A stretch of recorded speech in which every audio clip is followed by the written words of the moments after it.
Mas Pras? Alhamdulillah, maaf mengganggu waktunya. Begini Bu, saya ada tugas wawancara mengenai pengambilan keputusan terhadap dua kepala sekolah dan salah satunya Ibu. Nah, di sini saya nanti bisa belajar dari Ibu tentang pengambilan keputusan yang baik seperti apa. Nah, selama ini bagaimana Ibu dapat mengidentifikasi kasus-kasus yang merupakan dilema etika atau bujukan moral, Bu? Terima kasih Mas Pras.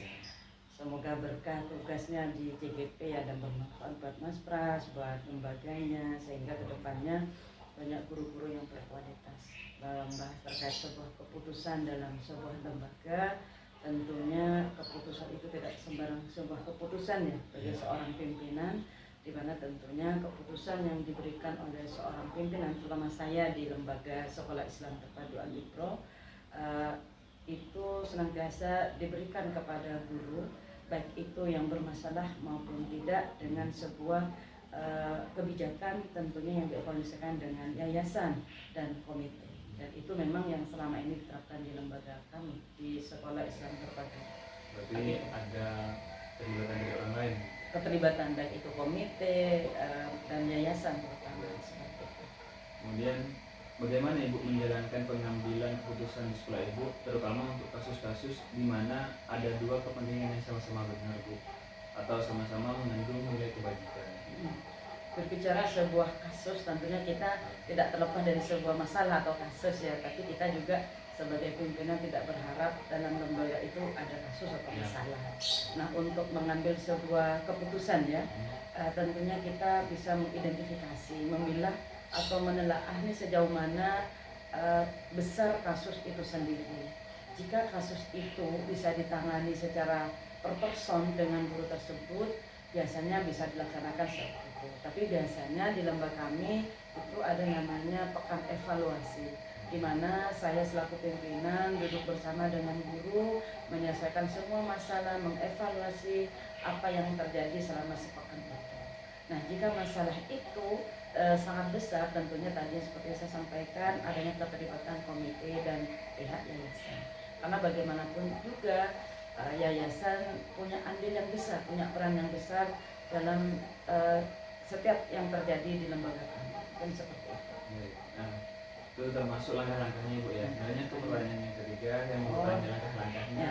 Berarti langkah-langkah Ibu itu untuk mengambil keputusan dengan duduk bersama dengan teman-teman dan juga komite, berarti seperti langkah-langkahnya Bu. Hal apa saja yang selama ini Ibu anggap efektif dalam pengambilan keputusan pada kasus-kasus dilema etika, Bu? Berbicara tentang efektif dalam setiap kasus yang terjadi, seperti yang saya sampaikan tadi ya, bahwa jika masalahnya itu besar dan cepat diselesaikan, saya pikir masalah itu tidak akan berkepanjangan, kan begitu. Pengambilan keputusan secara cepat. Nah, di sini kita membangun komunikasi. Bagaimanapun juga komunikasi itu sangat penting, koordinasi sangat penting. Maka ketika masalah atau kasus itu sudah cepat teratasi, seperti yang saya sampaikan barusan Mas Pras, maka akan selesaikan. Namun jika masalah itu tidak bisa diselesaikan, maka saya senantiasa membangun komunikasi, berkoordinasi dengan pihak yayasan seperti itu. Kira-kira hal apa saja yang selama ini merupakan tantangan dalam pengambilan keputusan pada kasus dilema etika ini, Bu? Berbicara masalah tantangan sih, kalau selama ini jika itu dianggap masalah dan tidak terselesaikan, berarti itu tantangan.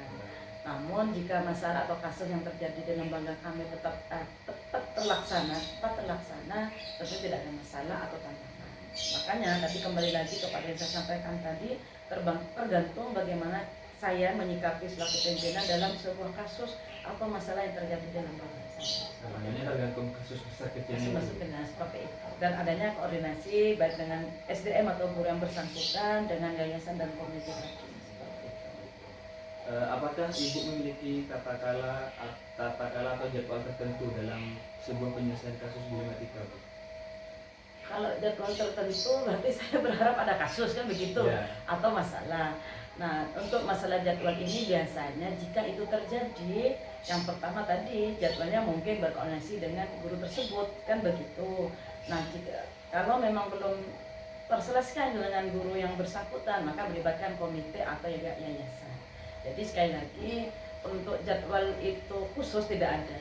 Tidak ada karena memang tergantung masalah tadi. Berarti kondisional. Kondisional, Kalau tidak betul. selesai, nanti ke depannya Melibatkan dengan yayasan dan komite. Atau bahkan pihak dinas ya, karena saya kan punya korwil, punya kabit, punya penilai, punya pengawas, dan di situ kita senantiasa melibatkan pihak dinas maupun pihak yayasan seperti itu. Nah, dua stakeholder inilah yang mungkin salah satu keterlibatan yang luar biasa yang terjadi di lembaga saya misalnya, karena memang pernah terjadi itu dan alhamdulillah terselesaikan dengan baik seperti itu.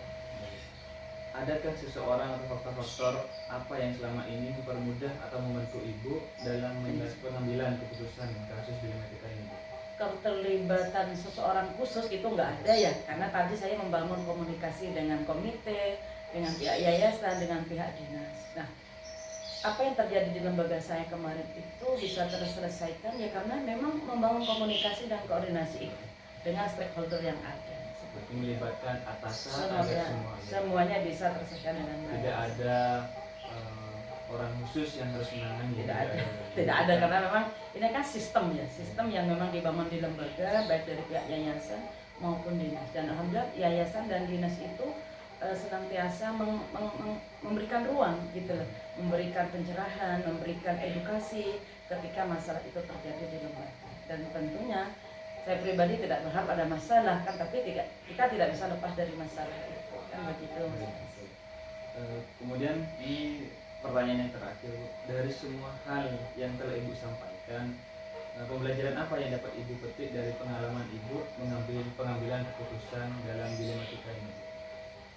Berbicara dengan pengalaman, kalau saya pribadi ya Mas Pras, saya mengambil hikmah dengan apa yang terjadi, dengan apa yang saya putuskan dalam kasus-kasus yang terjadi di lembaga saya. Dan alhamdulillah hikmah dari itu semuanya bahwa saya harus lebih baik sebagai pimpinan lembaga dan SDM saya lebih baik, dan bagaimana membangun komunikasi lebih intens lagi dengan pihak komite, yayasan, dan dinas pendidikan seperti itu. Dan alhamdulillah itu bisa terlaksana. Sehingga kedepannya saya bisa meningkatkan kualitas baik sumbernya, sumber daya manusianya atau SDM-nya di lembaga saya maupun saya pribadi sebagai pimpinan di lembaga saya. Mungkin seperti itu Mas. Berarti tidak serta-merta langsung dari keputusan pribadi Bu? Tidak ada, karena harus melibatkan semua stakeholder yang ada. Jadi keputusan seperti itu yang sangat bijak supaya dapat diterima oleh semua teman-teman guru yang ada di sekolah itu.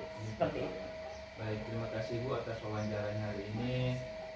Saya sedikit belajar dari Ibu, pengalaman-pengalaman Ibu dapat saya nanti bisa diterapkan amin. di diri saya sendiri, terutama di lingkungan sekitar ataupun di lingkungan sekolah nantinya. Semoga ini menjadi berkah saja buat saya. Amin. Mudah-mudahan sukses selalu Mas. Terima kasih atas waktunya Ibu. Sama-sama. Maaf waktunya, mengganggu waktunya, kurang lebihnya maaf. Assalamualaikum warahmatullahi wabarakatuh. Waalaikumsalam warahmatullahi wabarakatuh.